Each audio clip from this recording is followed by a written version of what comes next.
почему у тебя депрессия, у тебя все есть.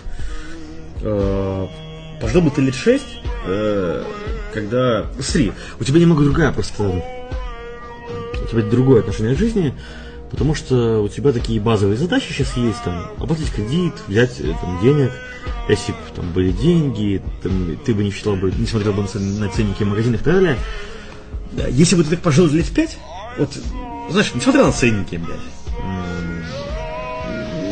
то ты бы уже к этому привык. Прям реально привык. И даже не допускал бы мысли, что ты можешь опуститься до такого уровня, что, блядь, будешь обратно смотреть, как стоит колбаса.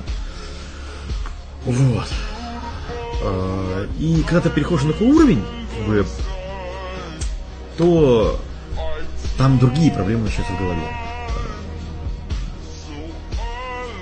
Ты более концентрируешься на каких-то жизненных вещах, на друзьях, на, блядь, на там чем-то другом, там, на девушке, на личной жизни, на какой-то еще хуйне.